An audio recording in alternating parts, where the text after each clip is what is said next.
Hereby call this open portion of the council meeting held Monday, March 26, 2018 to order. Before I ask everyone to stand for a moment of silence, I would like to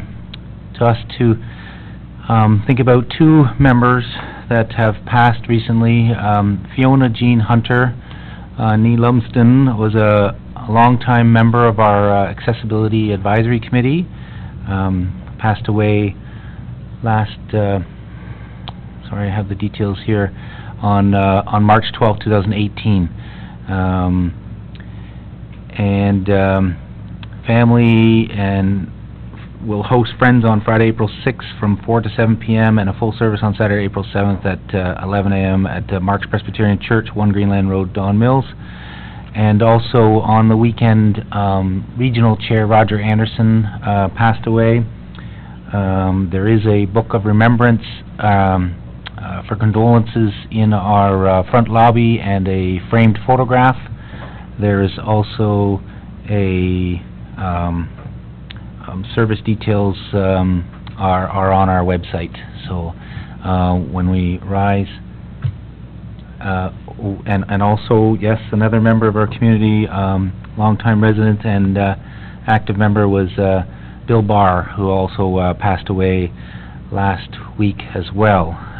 So we have three members of our, two members of our community and one member of our region who's active in there who have passed away, and it's with great sadness that I have to announce them, but so please keep them in your thoughts as we ask you to rise for a moment of silence.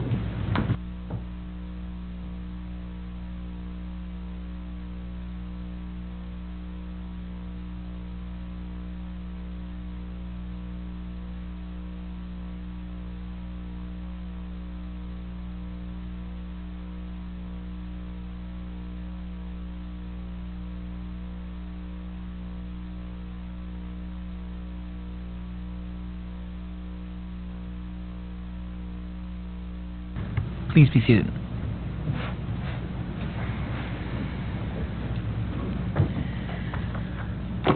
Okay, so the first item that is on our open agenda, or item 5 actually, is matters from closed session. I have matters were discussed on identifiable individuals for appointments to committees. So I have moved by Councillor Somerville, seconded by Councillor Guido, that Kelly Walton be appointed to the Blackstock Recreational Advisory Committee. Questions on that appointment?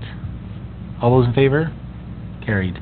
Next, I have moved by Councillor Somerville, seconded by Councillor Guido, that Dan Stone be appointed to the Waterfront Phase 2 Advisory Committee.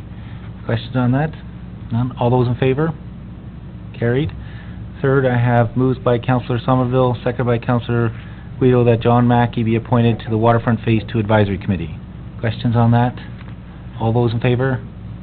Carried. Next item is disclosure of pecuniary interest in the open session.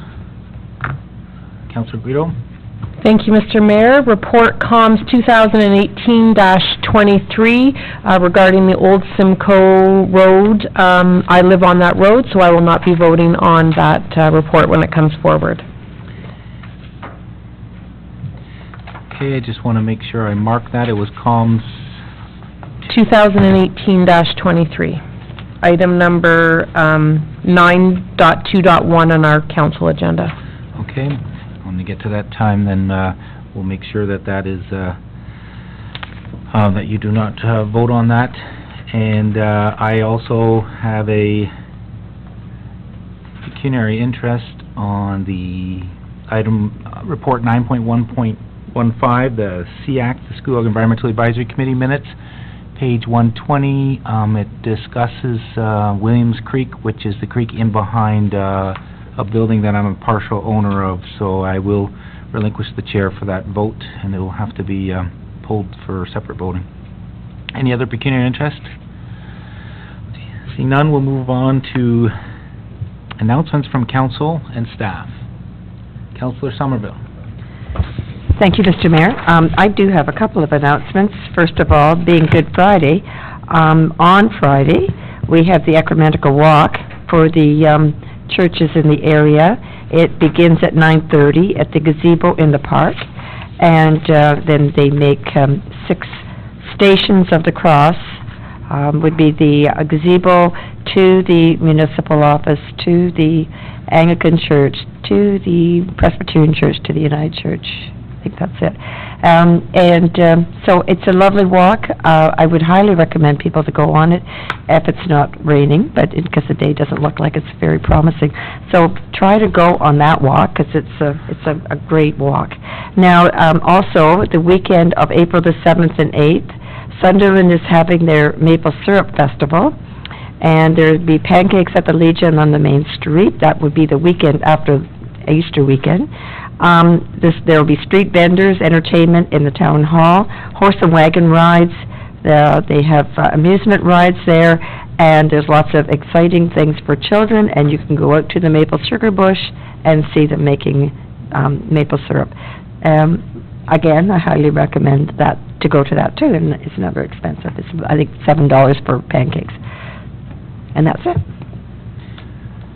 Any other announcements from council? Councillor Drew. Thank you, Mr. Mayor.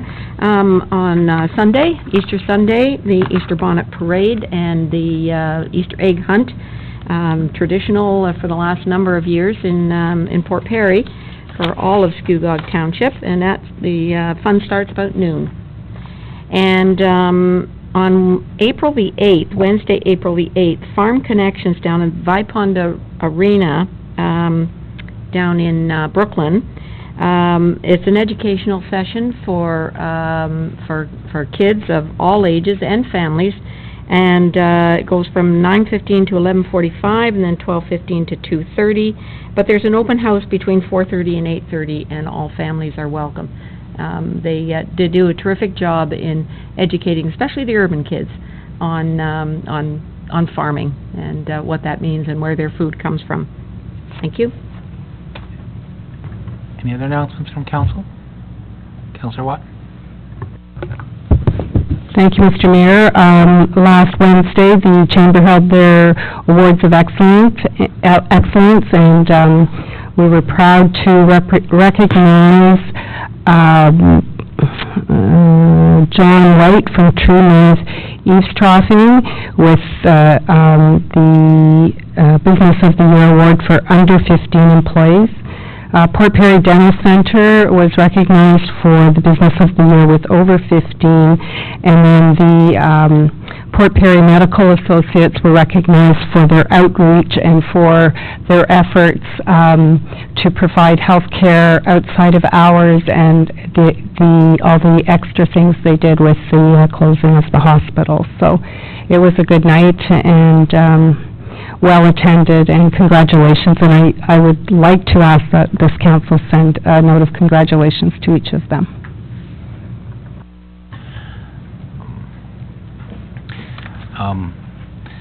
And we did give the certificate too from the township at the time. So also Matt Anderson was there giving the chamber and attendees an update on the hospital renovation update, and with a summer completion and a September slated opening, so everything's progressing along as planned to date.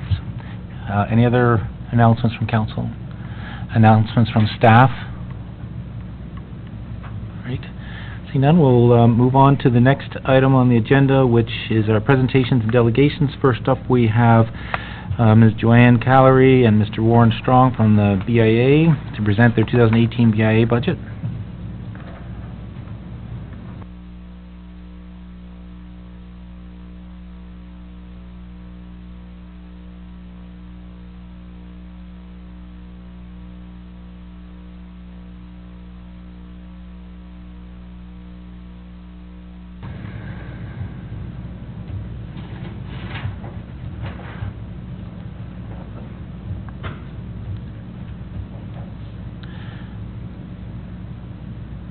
Welcome, and just make sure the buttons are pushed on the base there, sometimes they don't light up. Is that good? All right. We're hoping to accomplish a couple of things here. We want to, under the bylaws, I think we're supposed to report on 2017 and then present our budget for 2018. So we're hoping to do both those things right now. I'll make it as quick as possible. I think you have a copy of the budget 2017 compared to 2017 actual. This was as of February 20th. There's been very little change since then.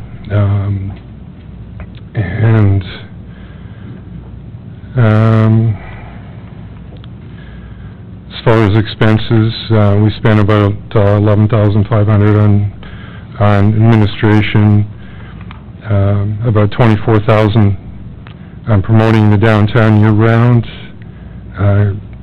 comprising of marketing, social media,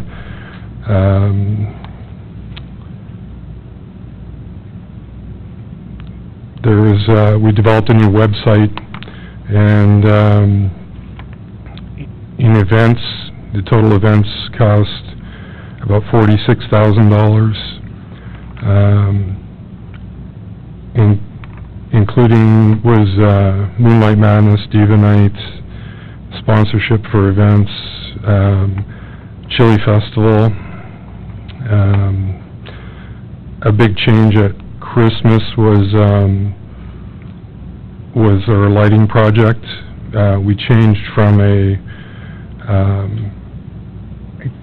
capital purchase of lighting to using a rental company for lighting, and under capital, part of that $10,000 budgeted for lighting there was used up in the events portion under lighting.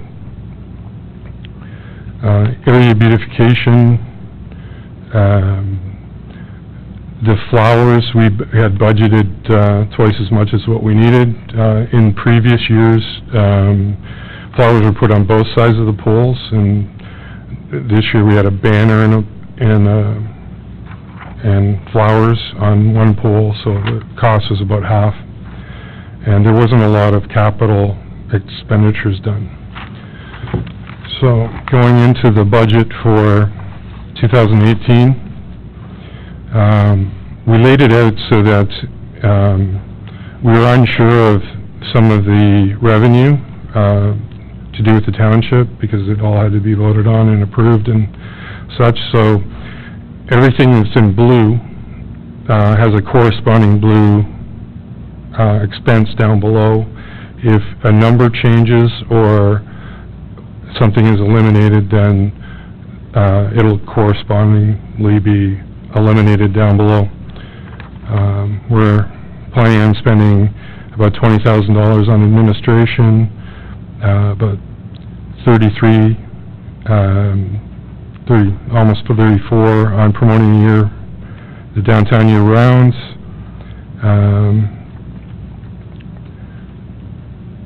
In events, it's about $75,000. A few things. There's a new kickoff to the Christmas season, the Wish Wine Night,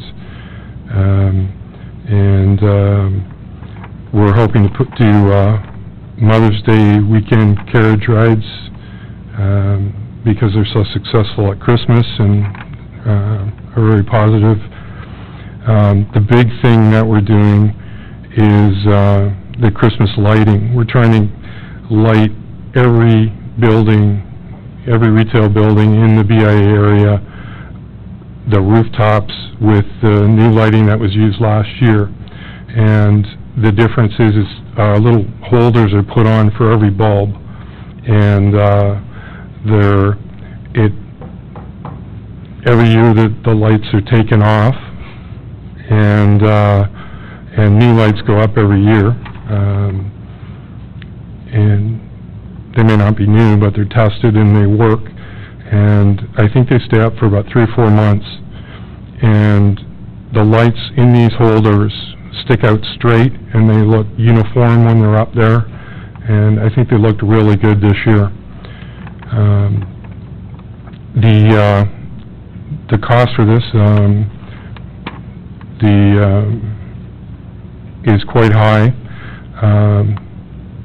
Diane Valentin said that we would have to go to tender for this, and she was willing to help us with it because we have no experience at all in this matter, and we look forward to her expertise in that. Area beautification, we're going to continue to do some street cleaning, do the flowers again, and we have another set of replacement banners planned. And there's also, under capital expenditures, there's that full amount is for garbage cans. I think that's being looked into right now. One other thing, the BDO audit of last year's books is going extremely well, because I talked with them today or emailed with them, and they're just being looked over, and as soon as they come to us, it looks like we're just going to sign them and it'll be all dealt with.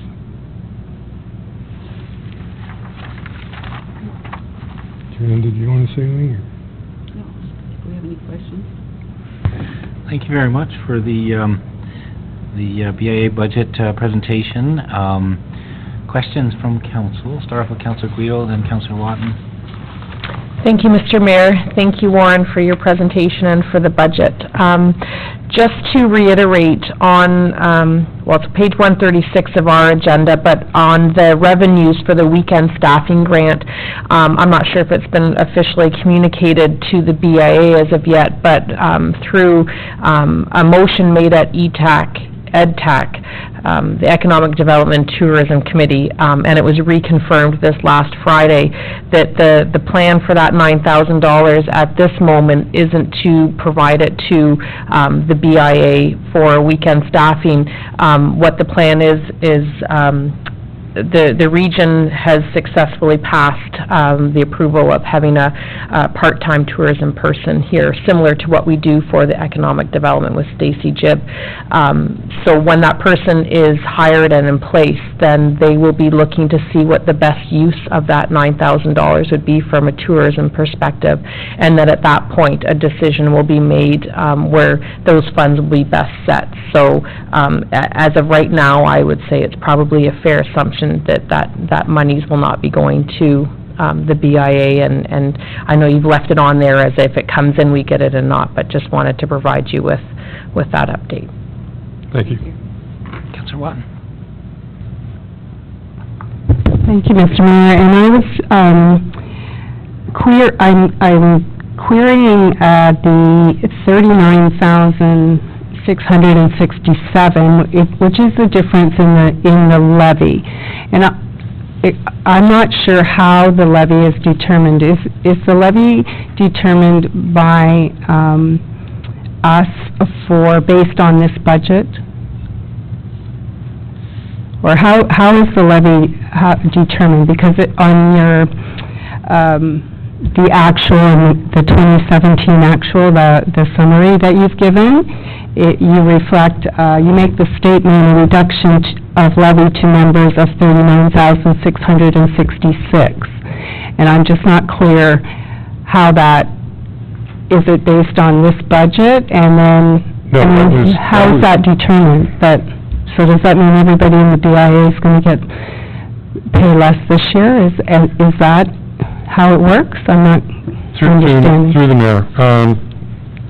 The 39,000 reduction was the difference between the 2016 budget and what the levy was in 2017.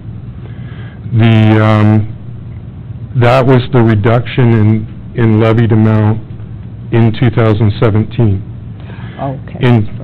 In 2018, we maintained that exact levy. So the actual levied amount is $113,833. In 2016, it was $153,000. Okay, so further to that, then, for 2018, you're showing $113,000 as the levy. how do the revenues that are in blue impact that? It doesn't impact it That's what I'm wondering. at all, because if we do not receive all or part of each one of those revenues, Right? the corresponding It's just expense below going to... is adjusted or removed. Okay, so, the only one then I would question is there's 6,400 for the, capital expenditures, and in the top there's 3,200. Are they classified under the same thing? If, under our agreement with the township, the Yep. township and the BIA share expenses on garbage cans. So, Okay. up above, the township is paying It's just- $3,200. It's just our portion That's your that's portion. indicated there, And down below, then we will spend $6,400. on top of the 32? No, Or including the including the 32? Yes. Okay, that's fine, thank you. Any other questions? Councilor Drew? Thank you. The township lighting support, I don't believe was 15, was it, in our budget? I guess I have to ask the treasurer, or our treasurer, or the BIA's treasurer. I can answer that through you, Mr. Mayor.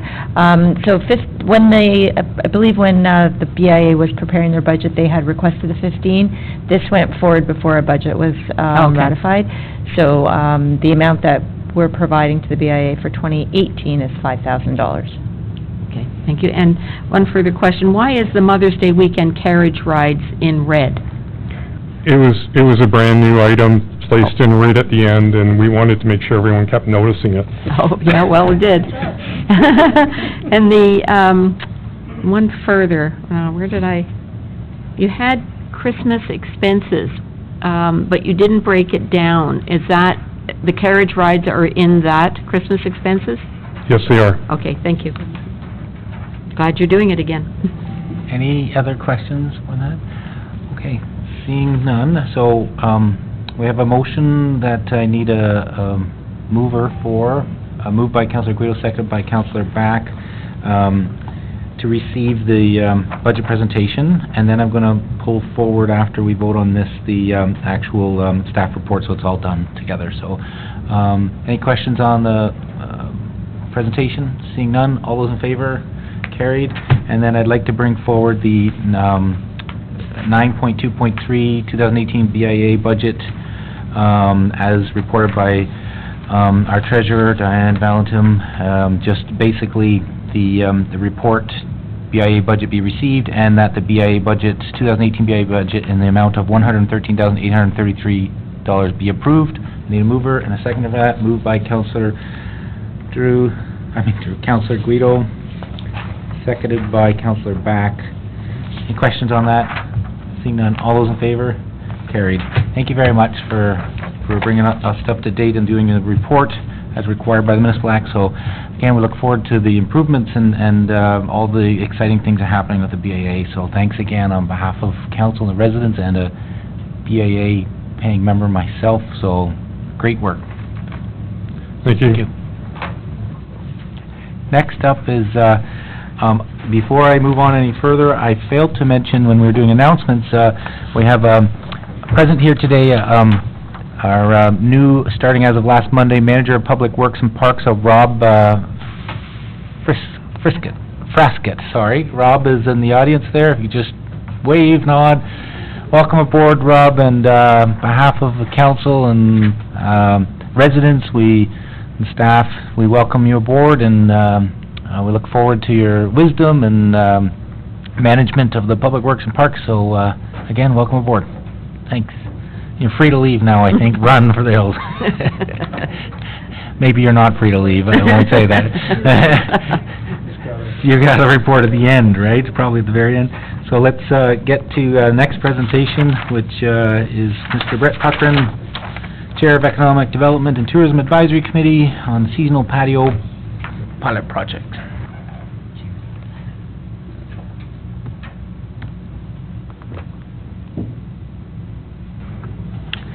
Good evening. Temporary seasonal patio project. Keyword, pilot. Good evening, Mr. Mayor, respected councilors, Township of Scugog staff, and fellow citizens of the Township of Scugog. I'm speaking to you on behalf of the Economic Development and Tourism Advisory Committee as their chairperson. This initiative is a directive of this advisory committee. It was born out of the need to be proactive in our Heritage Conservation District and to support an economically viable business and tourism climate in downtown Port Perry and the rest of the Township of Scugog. With 1.5 million square feet of commercial space being developed within 13 minutes of our southern urban boundary at Simcoe and Winchester Roads, as well as 45,000 square feet of commercial space near Canadian Tire, we need to be different, bold, create a consumer activity that is different than large format retail power centers. Why would anybody want to take this on? To initiate an increase in foot traffic along Queen and Water Street that will support an increase in consumer traffic and enhance the shopping experience of downtown Port Perry. It is proven that food and beverage can lead the way for more consumers on Queen and Water, which should result in more exposure for retail and service businesses. Demonstrate that Port Perry downtown is where a successful business can operate, make longer store hours viable for all businesses, increase overnight visitors, tourists, keeping their recreational dollars here, and most importantly, gain visitor information and data using strategies from central counties following a tourism plan and strategy that you will see at the end of April. Port Perry is open for business.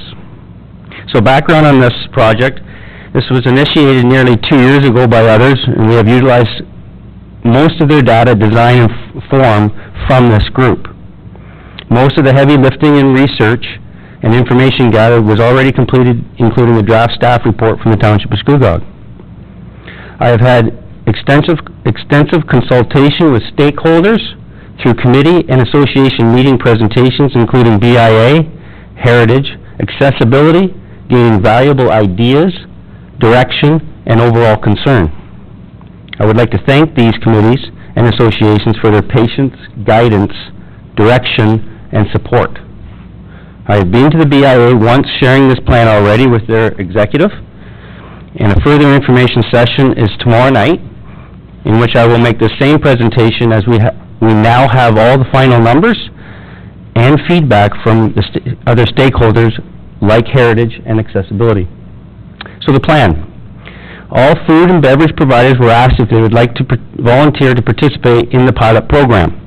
This will give our pilot program even more data to analyze. 5 businesses have confirmed their participation in the pilot program and will consist of 5 businesses and 4 patio pilots, taking up a maximum of 7 parking spaces.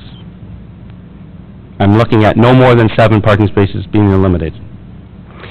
The 5 businesses: Marwin's Global Bistro in the Port Social, Queen Beans, Nutty Chocolatier, Piano Cafe, and Pantry Shelf Cafe.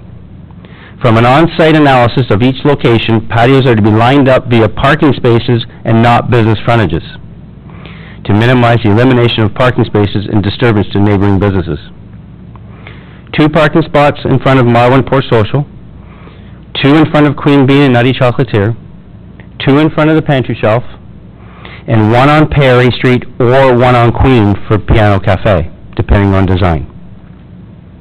This pilot intuitive is presented as each of the 5 businesses are unique and bring a wide scope of operations to the project, including geographical location. 2 patios will be located directly on Queen. 1 patio will be on the north side and 1 on the south side of Queen. 1 patio will be on Water Street, across from Palmer Park. 1 patio will be a corner location, and services offered food and beverage. 1 of the patios will be licensed and open for lunch and dinner, and will be open until 10 p.m. on weekdays and 11 p.m. Friday and Saturdays. That's Marwin's Global Bistro at the Port Social. It does meet our noise bylaw. We have to be quiet by 11 p.m. 1 of the patios will be open for coffee and tea, 8 a.m. until 6 p.m., also offering ice cream until 9 p.m. This patio is a cooperative. Example presented by Queen Bean and Nutty Chocolatier. This is one single patio. One of the patios will be offering a full breakfast and lunch selection and is open at 6 a.m. until 5 p.m. It's actually 8 a.m. because I get to work and they're not open yet. The pantry shelf. And one of the patios currently open to late afternoon, but I'm encouraged to say, had made the comment, it may change my business hours. Piano Cafe, which is also licensed. The 5 businesses participating will provide a great test for seasonal patio success. It will allow for the collection of valuable pilot study information and results, including location of foot traffic, licensed establishment versus non-licensed, hours of operation of each patio, resident and/or tourist usage, positive and negative outcomes. Data analysis will be completed by our committee, EdTAC, with the support of Central County's tourism through our new tourism strategic plan. And what our plan is to train ambassadors, which is the wait staff and anybody waiting on people and hostesses on what type of questions to ask, what type of survey requirements we might need. And Central County's part of our plan has been gracious enough to help us with that. All fees shall not be applicable for this pilot program this year. And if initiated as a new program, food and beverage providers participating in year 2 shall pay the applicable fees before installation of the seasonal patio, which is May 24th, long weekend 2019. This will help offset some of the costs in the initial construction. In year 2, 50% of these fees shall be returned to the BIA to support beautification. So all businesses can benefit from these patios. This program in its entirety is only open to food and beverage businesses in the BIA Heritage Conservation District. The seasonal patios are proposed to be up and operating from May 24th weekend till Thanksgiving weekend, weather permitting, in 2018. Construction of material, workmanship, and design are as per plan. They all have to be the same. The only difference would be the Piano Cafe, because it's on a corner and there's some different type of elevations there. There may be some augmentation, and we're leaning on the Township of Scugog Works Department and Parks to help us with that. From the Heritage Committee, the seasonal patios proposed are to have the same attractive appearance, a consistent look, and scope that will fit appropriately into the Heritage Conservation District of downtown Port Perry. Sienna, which is a type of brown color, pressure-treated wood for floor deck only, and black aluminum rail for wrought iron look for patios. And Heritage has given 3 options for the exterior, which is the exterior rail on the wood platform. Preference was for large flower containers to mark where the borders were, then ballers, which is a post for the ball on top, and then black aluminum rail. They left this open in order for the Township of Scugog's Bylaw, Works and Parks and Building Department will have final decision as to what is appropriate from a safety point of view. Heritage has provided colors for umbrellas: BIA burgundy and Heritage green, all uniform, no advertising, and furniture has been stipulated in their minutes, which are included here, I believe. Basically an example, no white plastic tables, just some quality furniture. Flowers and color will adorn patio and rails where possible. I'm pleased that I have received comment back from accessibility, which is an eye-opener always. Accessibility has provided comment regarding accessible table seating and at grade entry and exit with attention to trip hazards. I'm meeting with accessibility again formally on Thursday, March 29th at 10 a.m. to present this same material. All costs associated with the rollout of the seasonal patios will be the sole responsibility of the business owners in the pilot program. The participating businesses included in this study are prepared to spend the money and time to ensure the success of this program.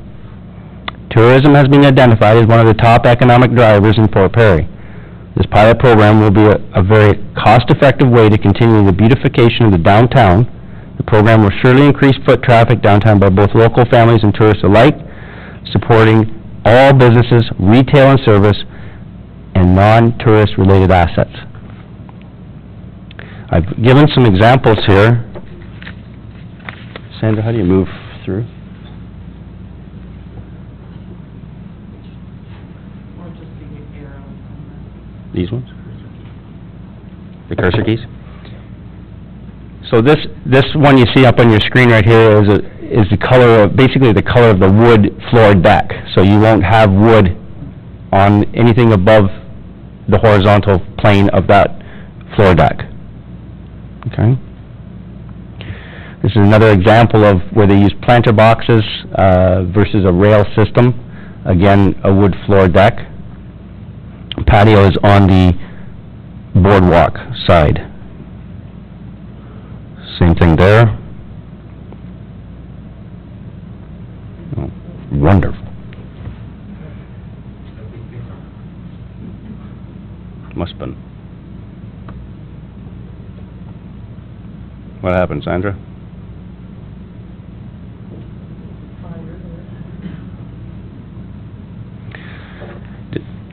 Does anybody know what a wrought iron look, aluminum black rail fence looks like?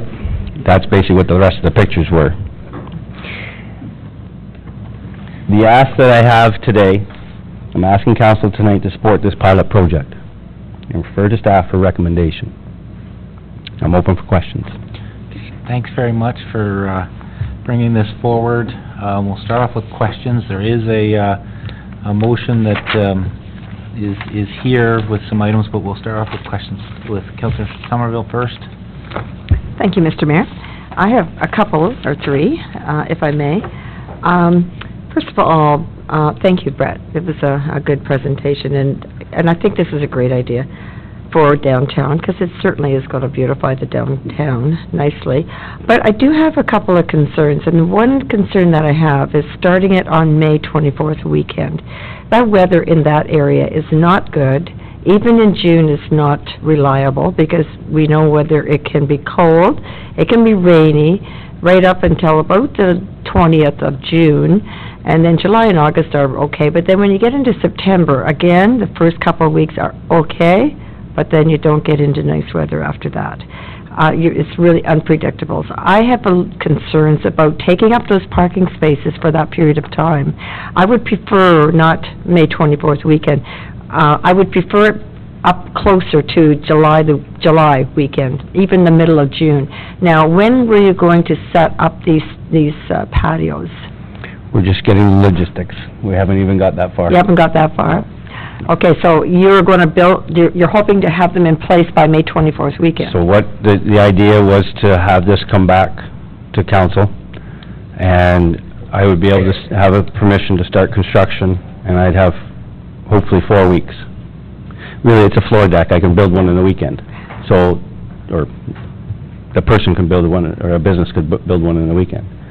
It's, you know, you got to remember, some of these people are spending $6,000 to $10,000 of their own money to make this work. You have to give them the ability to make that money back, because this is a pilot project. This may not go next year. We don't know. This is the whole idea of the pilot, is to figure out where it is. You have to give them the opportunity. It's easy to make money back with alcohol sales. That's, or maybe restaurant sales, but the Nutty Chocolatier and the Queen Bee is selling a cup of coffee, and if it's raining out and it's a little bit cold or that sort of thing, they need that opportunity to be open then. The original project, before you get looking at it, it was nearly 11 parking spaces. I was able to shrink, manipulate, and move things around to make it 7. I think that's a reasonable expectation for a pilot project to move forward in 1 year. But my concern is, if they put it in the long weekend and the weather is terrible, and it's rainy, cold, awful, we've had springs that have not been nice springs. I agree. And it's taking up parking spots. Do you think residents would be happy about that when when these patios are not being utilized? What if it's sunny? Well, but that's my... I won't, maybe we get the most rainy... I'm just being the devil's advocate. I agree, but I'm an eternal optimist. Well, so am I. But, you know I am. You know it is a viable point. Yeah. There are still 5 in doing this, just to give you an example, you know, the original proposal was 3 parking spots in front of Nutty Chocolatier and Queen Beans, and when I looked at it, and the reason we're lining them up with parking spaces versus business frontages is because I had a parking space being taken out halfway down Brock's department store. So if I bring it back to a smaller unit, it's only 7. I know it's still 7, but I gotta start somewhere. Well, I'm glad you're just using this, the few that you're using on the main street, because it already is jam-packed on the main street without having these wonderful little patios. The accessibility part is a concern. To go from the curb out to the patio, now, you plan to go out as far as where the parking line is? The way that, so if you can see, well, that's This one probably... here is the one that I was kind of Yeah, referring to. it goes out to the limit of the parking right of way, and then there's two ideas. You can either sit in a liquor-controlled patio, and the laws have been relaxed, where you can serve across the sidewalk, as I'm told, but they'll have the option to be, the patio to be adjacent to the building, or, which is attached, or you can you'd have to gate off that entire patio with a gate if you wanted to serve alcohol and sit on that boardwalk. So the ones that are licensed and want to serve alcohol, you'd generally going to be walking around. That's not my question. My question was accessibility from the curb out. Right, so see how they've got... And so they've got that aluminum, it looks like. So we're in the investigation of a transition strip, so that, again, trip hazards and things like that, we're going to do our best to make sure that happens. You know, a special story that came out in all this, had somebody come up to me and said, "Oh, Brett, get going on this. I can't take my father to a restaurant because he's embarrassed about being carried into a one-step restaurant over Marwan's. He'll be able to sit on a patio and experience a restaurant in Port Perry, because there isn't any, there's very few that are that don't have an impediment to get in."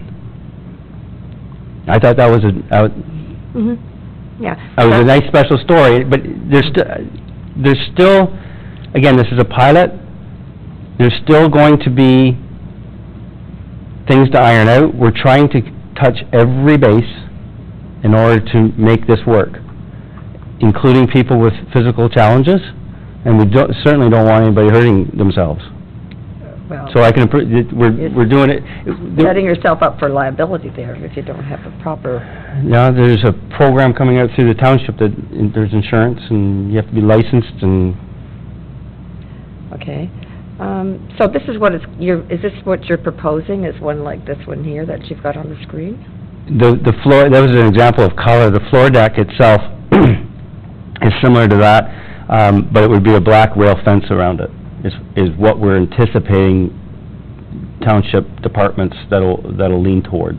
And can somebody actually back, like, it comes out like that, Can somebody actually back in to park Yeah, they are actually, without hitting the diagonal. rails?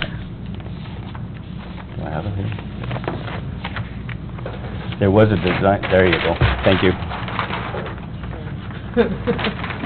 It's on a diagonal here, so that you can back in and back out. Okay. Next up, Councilor Well, Guido. that's quite interesting. My counselor friend helps me out on this one. Councilor Guido. Thank you, Mr. Mayor. Brett, I've said this to you at the EDAC, or ETAC committee last week. I applaud you for taking this on. The manner in which you've approached it has greatly assisted with some of the questions that were out there, so I really applaud you for that. I hope that the BIA meeting tomorrow night is a successful meeting. I do have a couple of questions. Most of mine have already been addressed through dialogue with yourself, but as far as the construction of the actual patio, you're looking to have them opening the May long weekend. How many days prior to that will the businesses actually be starting to occupy their spaces? My anticipation on a, with the longer evenings, is that maybe we could do it on a, if it was like a Wednesday or something along those lines, to get them ready. And is the idea that the decks will be built off-site Correct. and then brought in? Yeah, designed so basically it can be on forks and be able to pick them up. So you'd have basically two platforms as long as each parking spot, and then they would be drilled together and stabilized and then shimmed to make sure it's accessible. And then the installation of the rail. Okay, so it's not going to occur weeks in advance of that? No, It'll be... it's modular, because it has to be Okay. temporary, and it's seasonal, and it has to be removed. Wonderful. And I have a proposed motion for later when there's no further questions. Counselor Back? Thank you, through the mayor, and thank you, Brett, for all your hard work on this. I do have a few questions relating to, off of what Councillor Somerville was asking. I do have concerns as well with the loss of parking space and with the amount of seniors that we have. I know, as I told you, my father-in-law would be someone, if he was not able to get a spot on the main street, he would not be able to park at the two back rear lots, and not out of laziness, but out of sheer mobility issues. And I'm sure that's the case for many in our town. So I would hate to see that.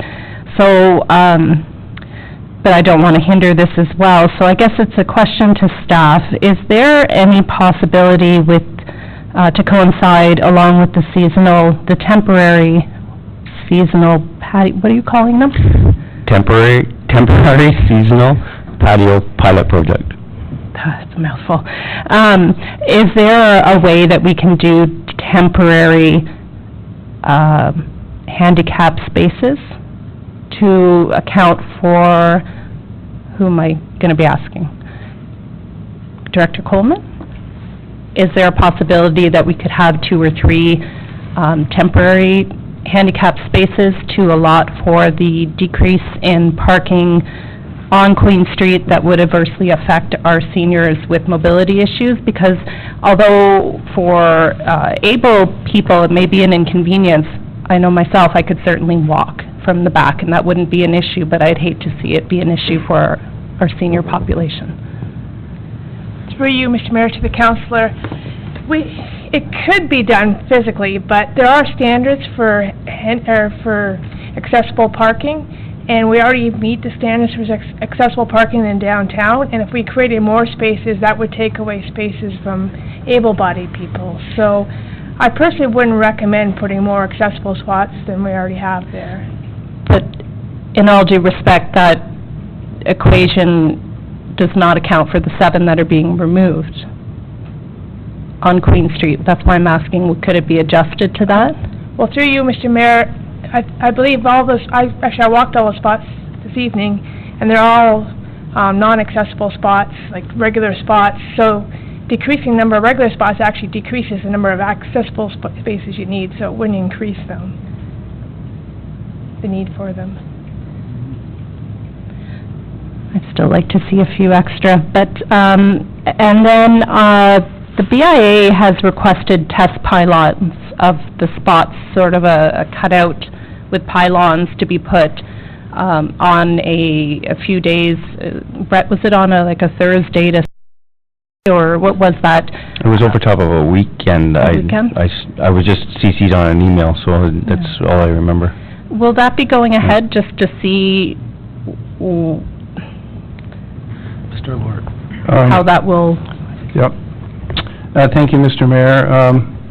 I'd like to respond to that. Since the request did come in and came in through the CAO's office at the time, and the request was to put up pylons or to barricade a couple of parking spots to assess the effect. And of course, this matter hadn't been discussed at council as of yet, and it was one reason I felt very uncomfortable doing that on the weekend without council's knowledge. But secondly, and most importantly, I'll go back to Mr. Puckerin's comments of a pilot. And this is a pilot, and the effect should be assessed over the pilot. And I don't feel it should be assessed over a given weekend, and by pylons versus the patio. If council are going to do this, then it should be assessed over the course of the pilot. And Mr. Puckerin's been talking about having the Central Counties Tourism assist EdTac with the job of assessing these patios over the course of the pilot project. Okay, thank you. I have two more. So if this goes ahead in 2019, and I'm not sure if this is to Director Coleman or to Director Heritage or to Director Valentin, where there is the parking in lieu of cash, the fee for the lost spots, will that be going into a specific earmarked account for a much-needed parking deck in the near future?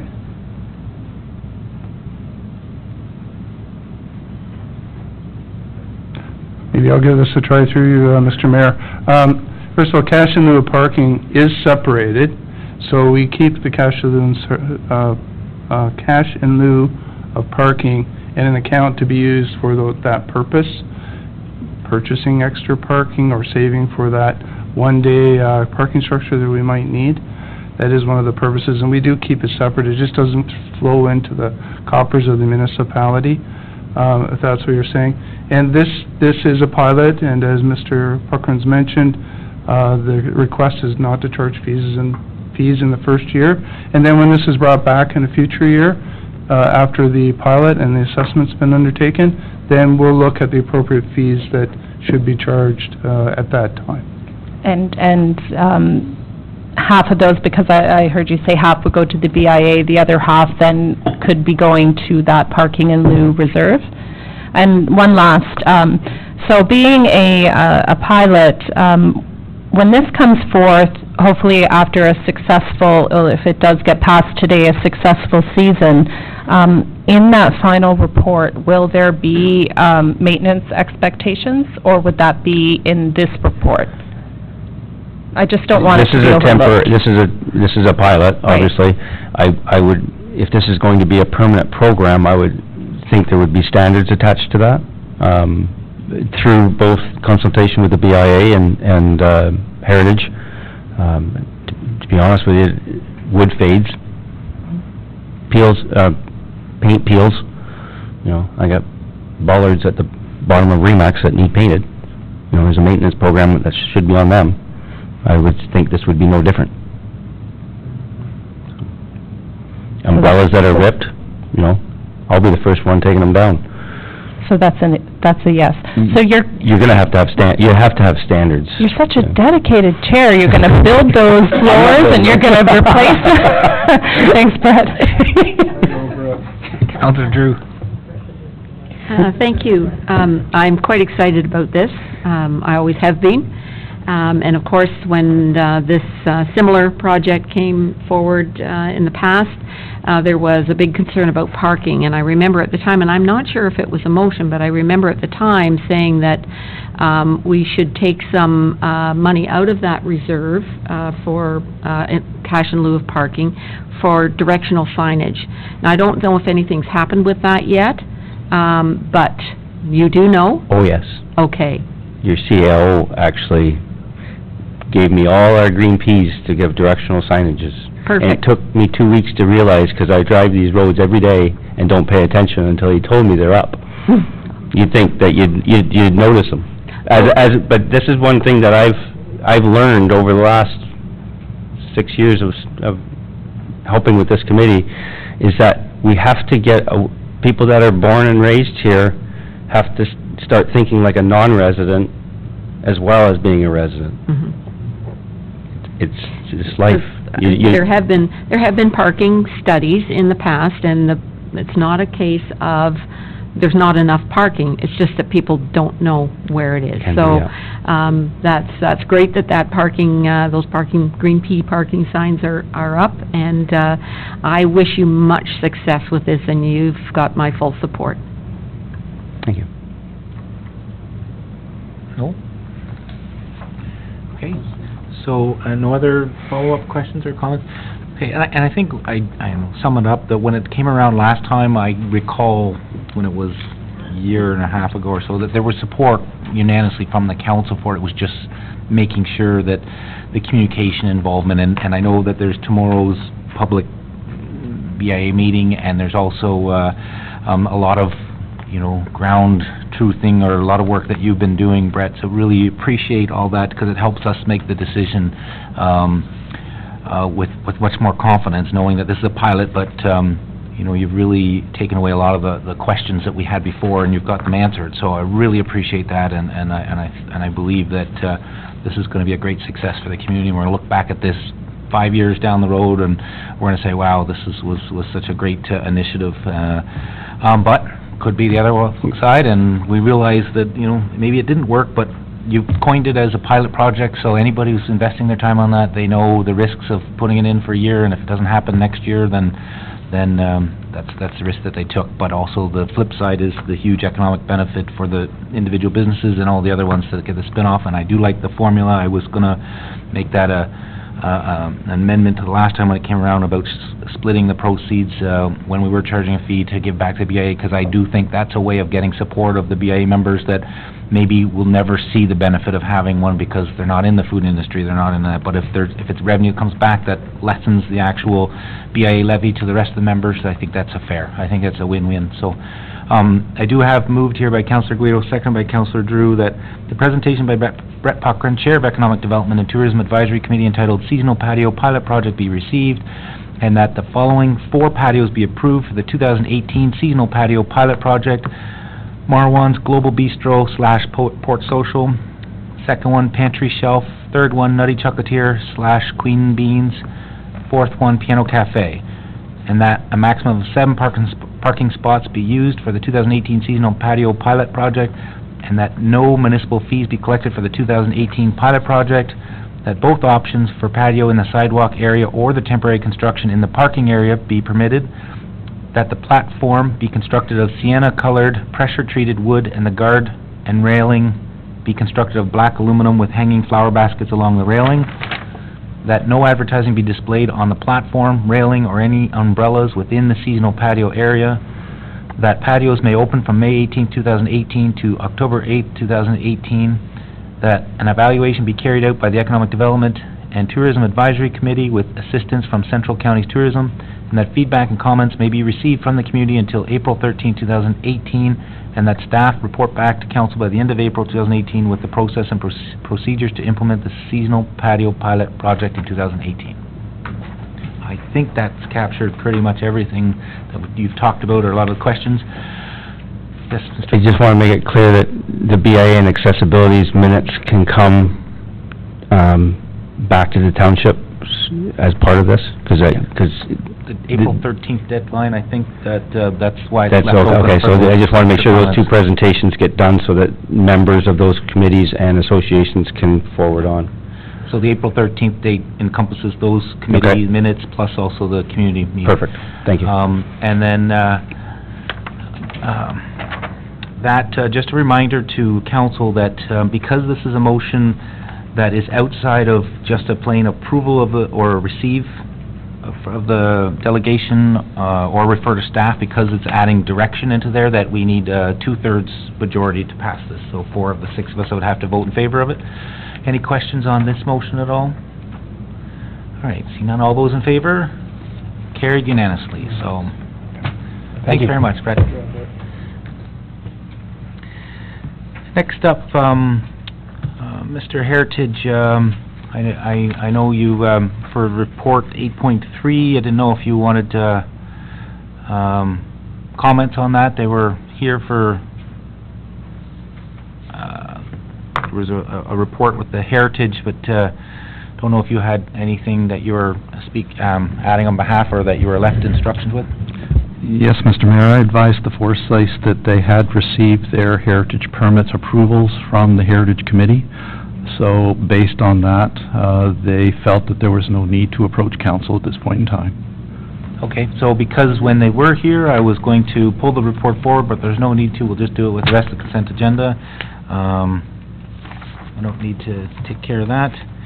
Next up, consent agenda time. my favorite time of the meeting.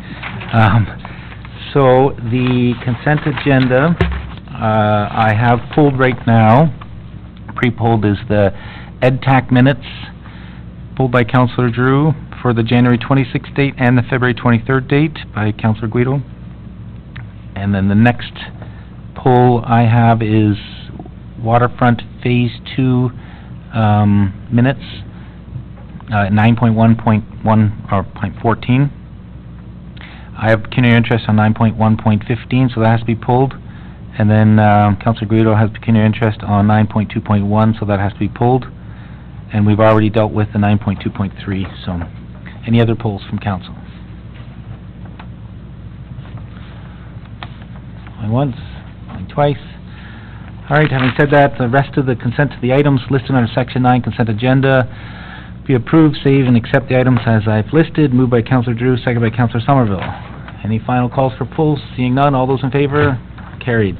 First item up is 9.1.7, Councillor Drew.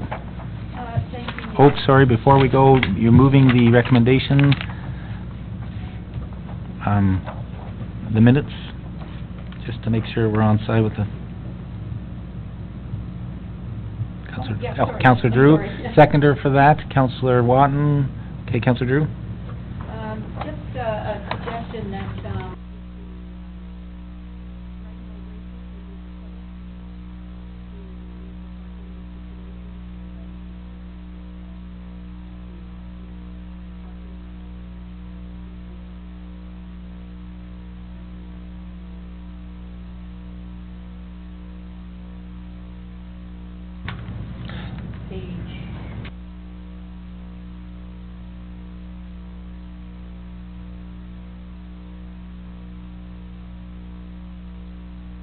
Did you have a page number? 49, parking for the fishing event. Sorry. And I'm sorry, you were saying that the issue might be They have on page... dragon boats, you were saying? Yeah.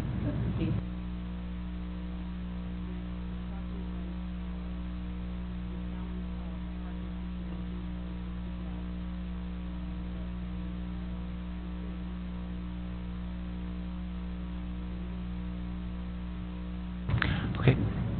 So, members of the Economic Development Committee, or if staff are going to be liaisoning with that, to just make sure that gets passed on to the fishing tournament organizers. That's what you were commenting on, right? Okay. All right. Any other questions or comments on those minutes? I had Councillor Somerville was also wanting to pull them. Did you have an item? No? Okay. So, we said that. Move that those minutes be endorsed. All those in favor? Carried. Next item, Councillor Guido moving 9.1.8, February 23rd, seconder. Yep. Seconder, Councillor Watton. Okay, Councillor Guido. Thank you, Mr. Mayor. On page 58 of our council agenda, the committee recommendation was that council be requested to present Mr. Harvey Graham and Mr. Dave Mercer with congratulatory certificates at a future council meeting. I was just wondering if staff is aware of that direction from the committee, and if so, if it's going to be planned prior to the summer. Through you, Mr. Mayor, I'm not aware of this coming to staff as yet, except through these minutes, so if council would like to refer this to staff, and we'll take care of that. Thank you, Mr. CAO. And I was also going to pull these minutes, but I briefly touched on it when the BIA was doing their presentation of the budget, but just reconfirming that $9,000 weekend staffing, that the ETAC had reconfirmed their position on that, but I had already mentioned it at the BIA. So other than that, that's it, Mr. Mayor. Councillor Drew? Thank you, Mr. Mayor. On page 65, and this is about the $9,000 as well, and wherever it goes, I just have a problem of being able to hire staff when we're so late in making a decision. We're, in the township, hiring summer staff right now, and I'm just concerned that wherever that money goes, and wherever the weekend staff person goes, it might be too late to hire somebody, so it's just an observation. I don't know if anything can be done about it. Councillor Guido, you just wanted to reply? Thank you, Mr. Mayor. If I can just speak to that briefly. Should the Chamber decide to continue with their past year's precedence of applying for a summer grant, they still have that opportunity to hire their employee from the May, I believe it's May to September timeframe.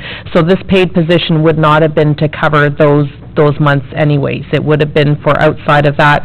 And I think my whole meaning behind this is that just because we've always, or for 5 years, have always issued $9,000 towards that, doesn't mean that's the best use for the funding. And once we have the tourism plan endorsed by council, which is lacking at this moment, it needs to be endorsed by council, and we have that person in place, perhaps they'll have a suggestion for a better use for $9,000 to be focused on tourism for the entire municipality. It wasn't to delay hiring of an employee by any means, but I just think we need to be responsible. Every other committee that's asking for money has to do a presentation with a work plan and outlining where the taxpayers' dollars are going to be spent. So it was just to merely ensure that we're using that to the best of our abilities.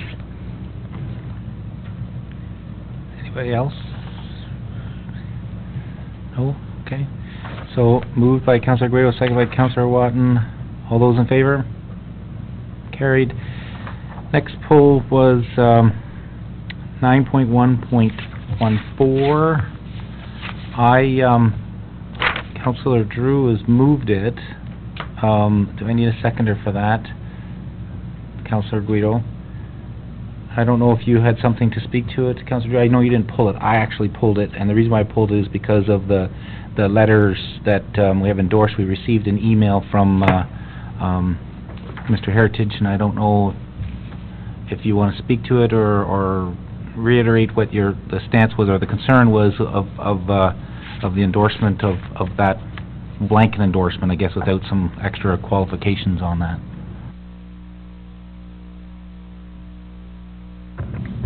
Thank you, Mr. Mayor. This issue is in relation to the draft letters that were be prepared by Ray and Sharon Smith regarding the old mill.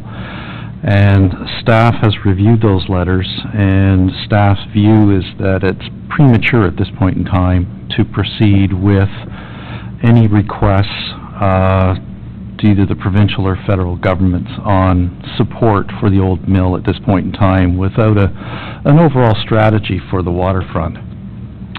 Perhaps in time, the township will have an overall strategy. We'll know exactly what we want to use the old mill for, and then the letters could be specifically tailored to that specific strategy that's endorsed by council, and then we could proceed at that point in time. Thank you, Mr. Mayor. Any questions from council? Councillor Watton? My only concern would be that, and further to what Director Heritage has said, is that we do not have a direction at this point, and in the letters it did said our township hopes to restore this iconic structure. So I think the letters, you know, they're very good letters, but I do think they should have perhaps come to this council for approval if they are referencing this township.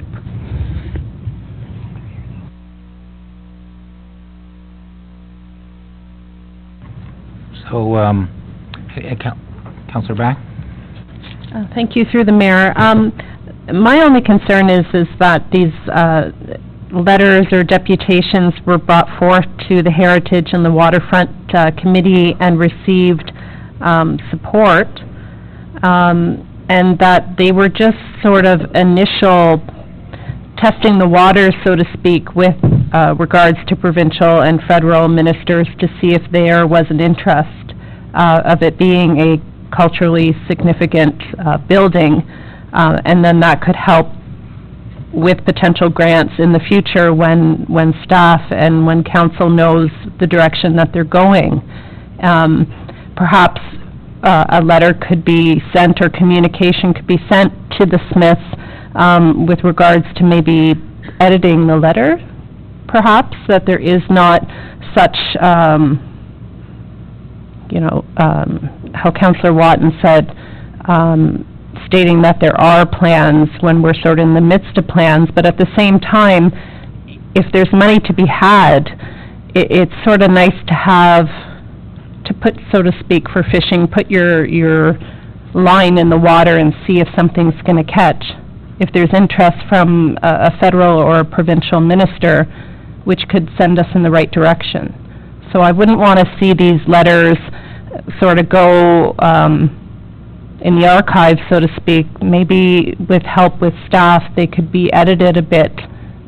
That could be satisfactory to staff and non-committal, but at the same time allowing the township opening potential doors for funding.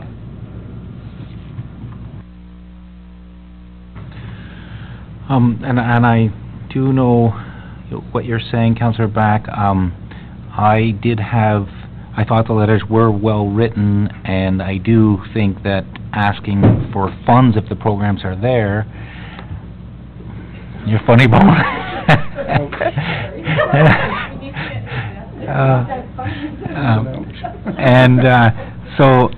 But my concern was when I first read this, before talking to staff, was that, one, if there's a commitment, most funding requires a funding from the municipality, and as we know from the history here is, getting the grant is one thing, but then finding the funds that are required to match it, and I also wouldn't want there to be a funding program that we can apply for something else, and maybe staff is already lined up planning, because it's happened in the past too, where two different, we might think as a council that, of applying for one and realize later that staff have already been queued up a different one.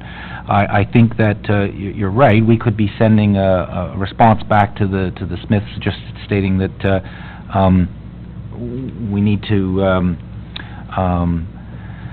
have the strategy more developed to find out really what the ask is, because those letters are very detailed in what they're asking for, and very particular on what's to be saved, what's not to be saved, and I haven't seen that come through the council, what the detail is, because we haven't got that finalized decision made. So I would like to appreciate the letter that they've done. It's very well articulated, and then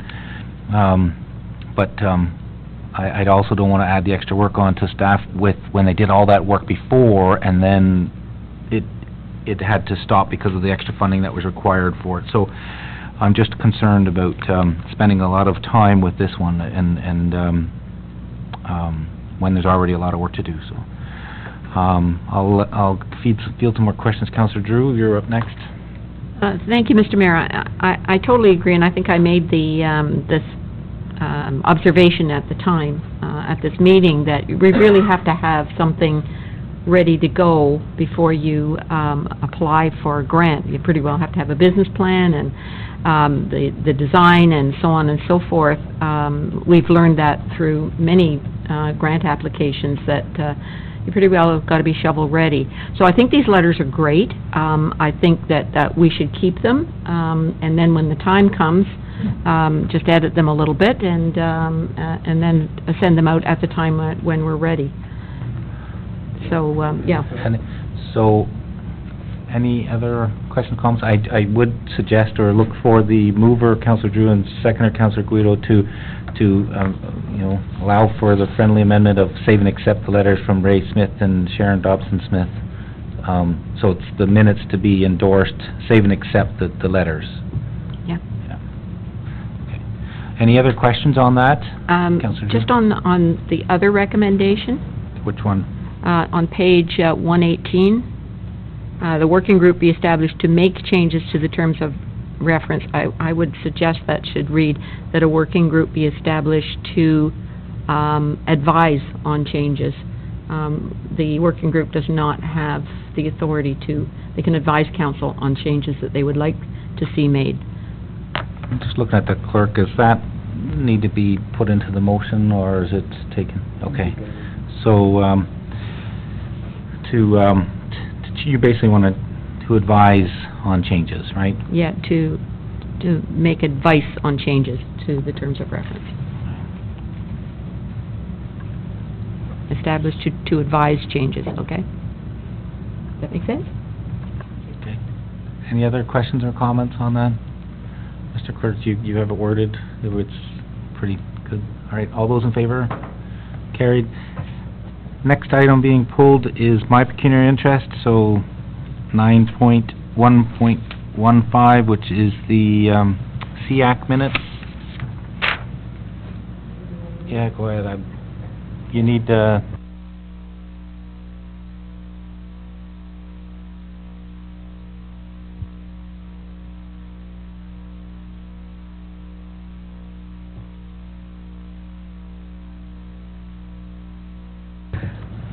Okay, moved by Councillor Somerville. Is there a seconder? Councillor Watton. Are there any questions? All those in favor? Carried.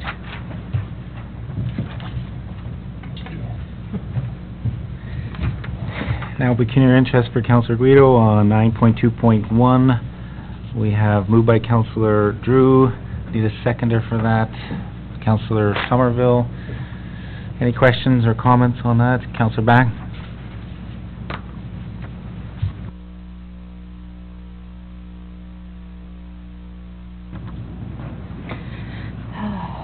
Okay, so through the mayor, on page 127, on the background part where it says the design includes a new sidewalk, curb and gutters, we replaced sidewalks in this section already.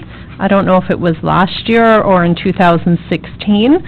Are those new sidewalks remaining and just the balance being put in?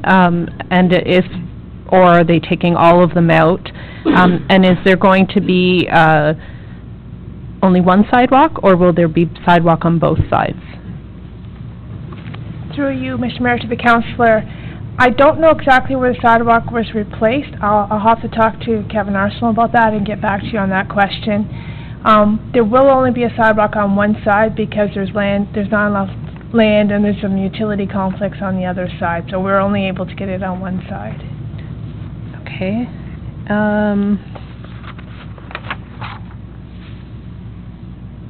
And then on page 129, with regards to what are they called?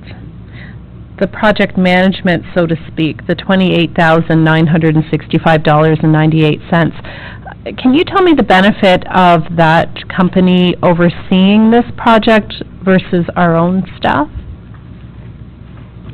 Through you, Mr. Mayor, to the councillor, this project will probably, I'm not sure if there's a time frame here, but I would estimate it's probably like an 8-week construction project. And to really make sure that it's done properly, there should be full-time on-site inspection, and we don't have sufficient staffing to be able to do that, to have someone there for 2 months on the site. So that is why we're hiring someone outside to do that. Will this be the case in all of our paving? Just say, for instance, Old Simcoe just north of that, which is a larger area to be paved. Will that also have oversight like that? Because to me, that's just really costly. Through you, Mr. Mayor, Councillor, this site is a full reconstruction. So we're going down and starting right with the bases, granulars, and all the way up. And so it's more complicated than the other sites, such as Old Simcoe to the north. That one's just a resurfacing project. So for that one and some other projects like Aldred and Caesarea sites, we won't have full-time supervision. We can do that with intermittent supervision from our staff. So we're only doing this where it's a full reconstruction. Okay, and I guess on top of that, just to not nitpick, but does a company that does the paving, do they not have their own supervision on such a project that... Through you, Mr. Mayor, to the council, they would have their own supervision, but we were there for quality control. We'll be there taking material samples, make sure the asphalt is what it's supposed to be, make sure the compaction is there. So we're the quality control part of it. And will there be a warranty? There will be a 2-year maintenance warranty. Okay, so we won't have issues like the ministry had on Highway 7? I can't speak to those issues. No, I know you can't, but that it does happen. Okay, and I think that's it. I think that's it. Thank you. Any other questions for this? Seeing none, all those in favor? Carried. I know we're done the consent agenda portion. I meant to pull one, so this is just a question to staff on the street sweeping contract 9.2.2.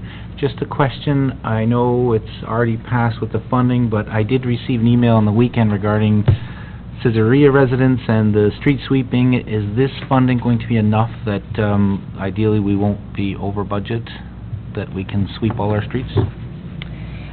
Thank you, Mr. Mayor. We based the budget on prior years. Last year, we had a couple of issues that happened, and so the budget was higher, but if we go back to 3 years before that, this was sufficient budget to do this. So we believe it'll be enough. Okay, just because I know, just happened on the weekend that we received emails for street sweeping in the Caesarea area, and they were just commenting on how, I don't know, we'd exhausted funds before, or there were some issues, so I don't know if there's other reasons for that.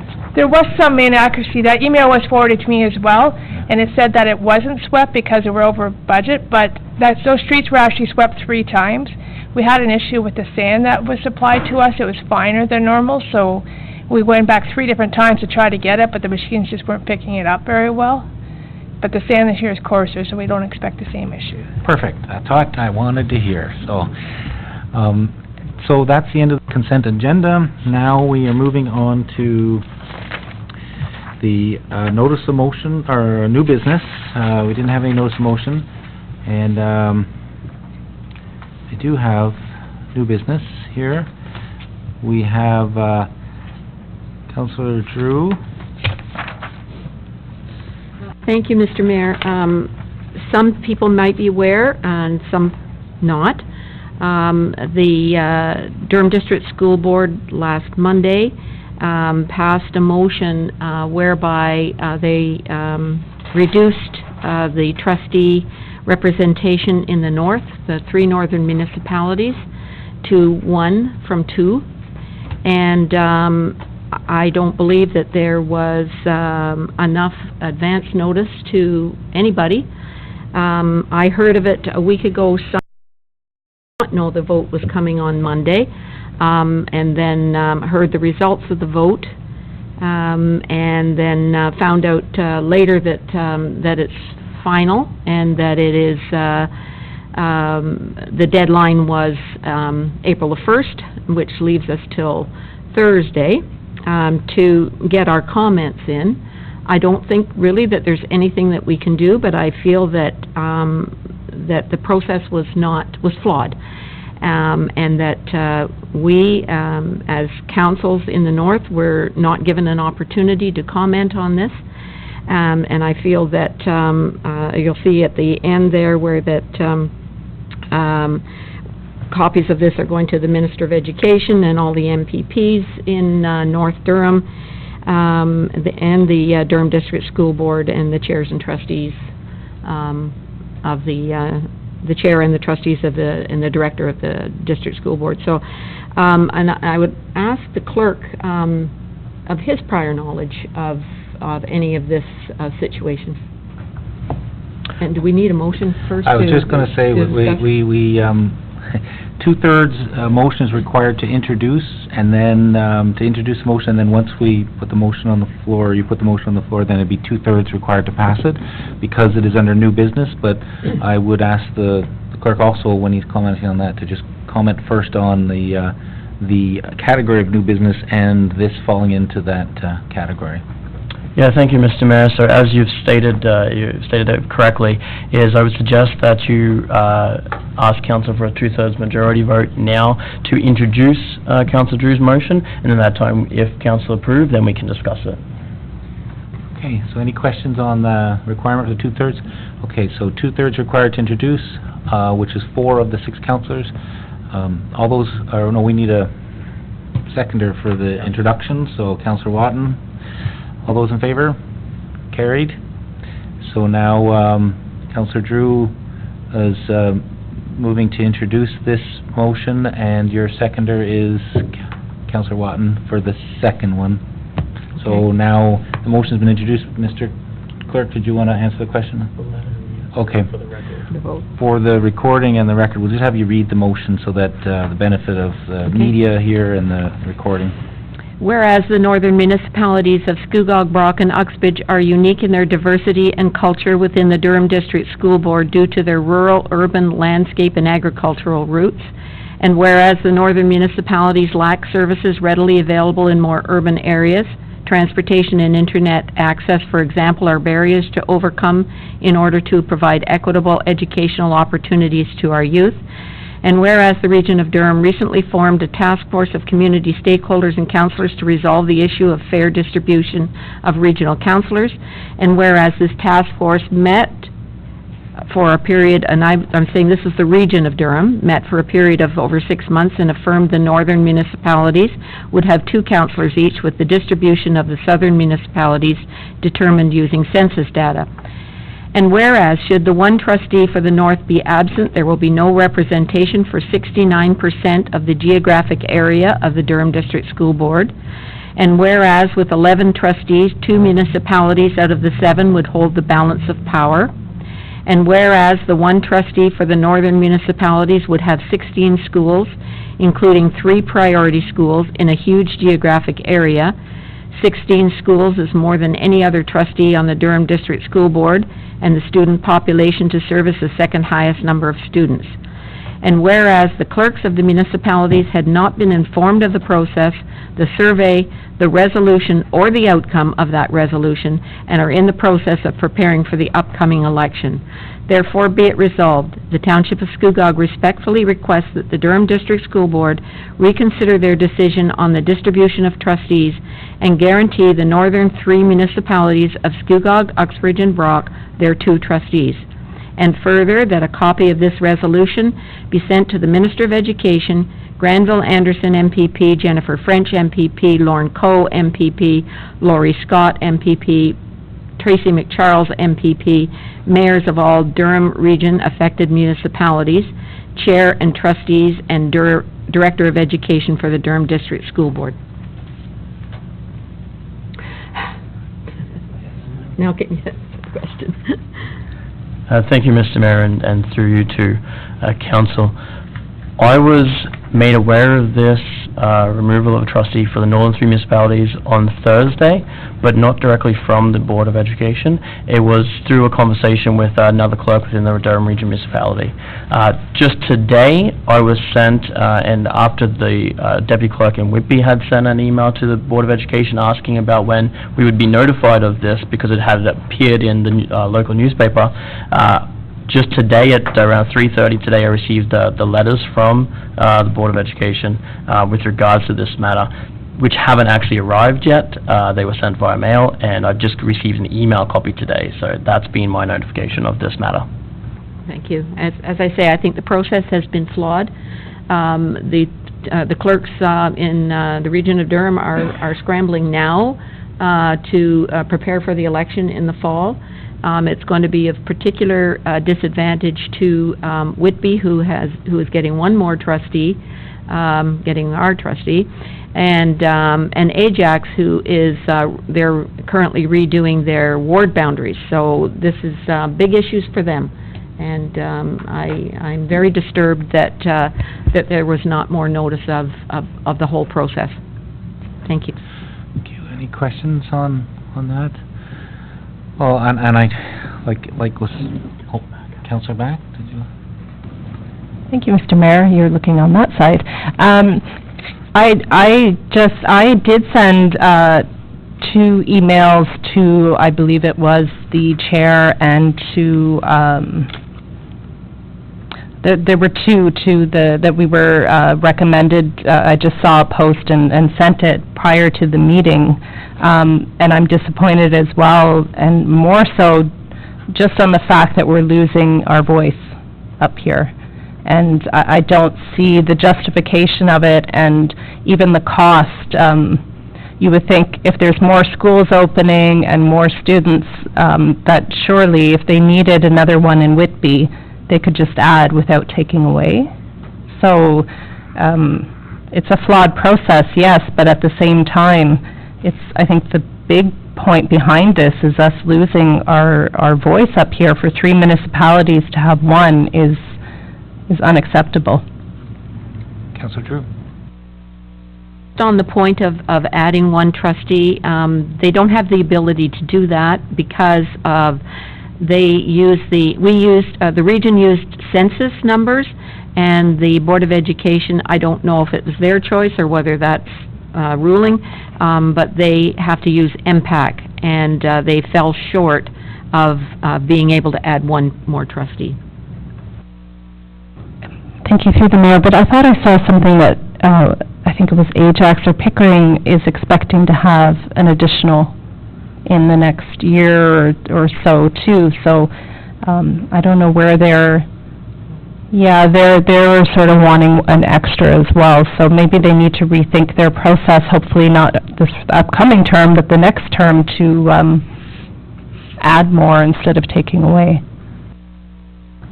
Thank you, Mr. Mayor, and through you to council. I'll just add to that, that the board did actually submit a request to have an additional member, trustee, for Whitby. They did send that into the Minister of Education. The Minister of Education denied that request because it didn't meet the numbers, the population quotas that they required. It's specifically based on those numbers. Because they didn't meet the certain threshold for an additional member, the Ministry of Education denied that request. In terms of Pickering, I believe I saw that in their minutes as well, that the trustee from Pickering said that they might be in the same situation sometime in the future, but they'll be in the same situation as that we are now, unless the population or the regulation, of course, the Ontario provincial regulation changes. Based on the current regulation, unless the population grows and it warrants an extra member, they still won't get an extra member. So at that time, I don't know where they're going to pull that extra trustee from at that time. That's yet to be seen. Any other councillors? So, yeah, I thank you, Councillor Drew, for bringing this forward, and, you know, it's even to make this statement and to circulate around to those so that there's been a track record of decisions being made without enough consultation with those who it affects and the stakeholders. So, there's optimism that maybe something could happen from this one. It certainly at least makes our voice heard now that it's not acceptable. So, Councillor Drew. Brock passed, I provided them, well, they didn't pass this exact one because this is the final draft, but I did send them a draft over the weekend, and they passed that this morning, and Uxbridge is dealing with this tonight. Good. So we, the mighty North, we will not be silent, right? So, all right, any other questions on this? Seeing none, all those in favor? Carried unanimously. Great, thanks for doing that, Councillor Drew. And then next is the confirming bylaw. We need a mover and a seconder. Councillor Somerville, second by Councillor Guido. All those in favor? Carried. Next up is motion to adjourn, moved by Councillor Guido, seconded by Councillor Somerville. All right, all those in favor? Carried.